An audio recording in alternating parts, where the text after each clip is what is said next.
Welcome back to Tech Take. I'm Adam Housley in Los Angeles, and we've seen a lot of problems, of course, with hacking over the course of the last couple of years. You've seen the segments we've done here on Tech Take. Most recently, CENTCOM had their Twitter and Twitter and YouTube accounts taken down, or taken over, I should say. And joining us live, we had him on here before, Jason Glassberg. He is the co-founder of Casaba LLC. You can find him on Twitter at Casaba Security, as well as Casaba.com. He's joining us from our Seattle bureau. Jason, thanks for joining us.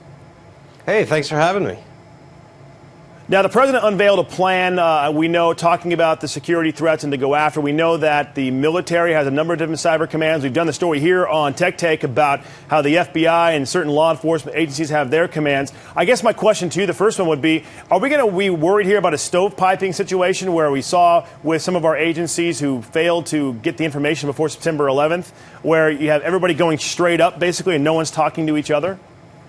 Well, I think that's one of the proposals that is kind of top on this list of the administration's proposal, is that they want to increase the information sharing between both companies and the government. And obviously, if company A is being attacked and has a certain fingerprint or signature to the attack, and they can share it with other companies in the government, there stands a much better chance of protecting and preventing this attack from, furthering on and expanding.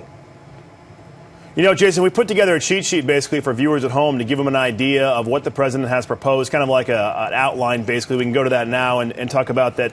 Really, there are some key components to his plan. The first one is that cyber information sharing between private sector and government with a liability protection for companies, which you just kind of touched on and I asked the question about. Expanding RICO to include cybercrime as part of it as well. You also have the criminalization, the sale of botnets as well, and the sale of banking information overseas, greater restrictions on selling spyware, more authority to shut down criminal botnets, and then finally making rogue insiders punishable by the CFAA, uniform national data breach notification law, and establishing a consumer privacy bill of rights. I mean, those are all fantastic ideas, but unless you can shut it down outside our borders, I mean, they mentioned overseas being able to go after some of these folks, but the fact of the matter is, I mean, they're right now very advanced and have been very successful in the ability, whether it be Sony and possibly help from the inside, or whether it be the CENTCOM situation. They've been very successful so far with being able to get in and get things, unfortunately for them, done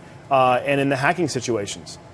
Well, exactly. And I mean, therein lies the problem is there's a limit to our reach from a legal perspective. I mean, we can go and name Chinese generals as, committing hacking crimes, and we can name North Korea in the Sony crime, but really, what can we do about it? I think more they're laying down a marker and showing that we are going to be doing something. What's interesting here is that we're now going to be approaching cyber crime as a crime in and of itself.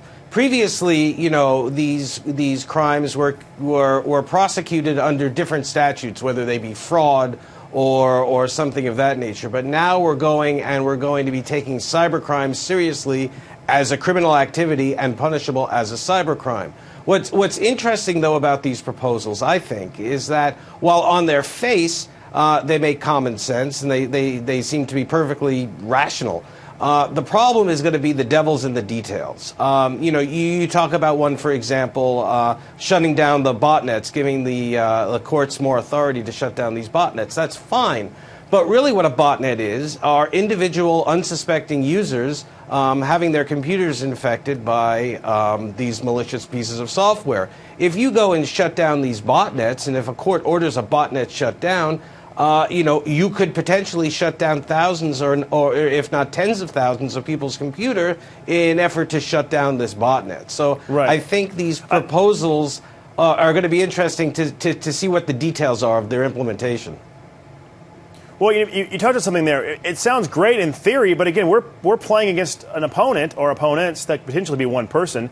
They don't care about rules. I mean, they don't care about rules right now when it comes to terror attacks that are more obvious in the sense that they use children and kill women. I mean, they don't care about rules, international. What's another law in the U.S. going to do to worry them? I guess it comes back to the whole idea, the old sports analogy, is the best defense actually an offense? Well, no, absolutely agreed. And look, the government can only do so much. And really what we're talking about here are really more tools in the arsenal of prosecutors to go out and after criminals. But there's never going to be a better defense than companies kind of standing up and protecting themselves against these kinds of attacks. I mean, there's nothing the government can do. It can't wave a magic wand. It can't put a golden security blanket over companies' networks. You know, people need to realize that first and foremost, you need to stand up your defenses for yourself.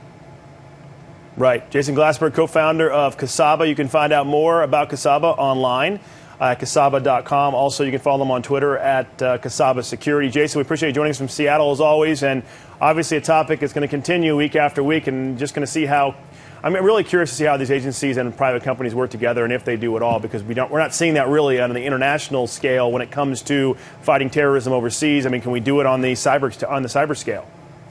Yeah, no, agreed. That's really going to see where the success of this lies. Right. Jason, we appreciate you joining us. Again, I'm Adam Housley in Los Angeles, where you're watching News and Technology Collide. You're watching Tech Take.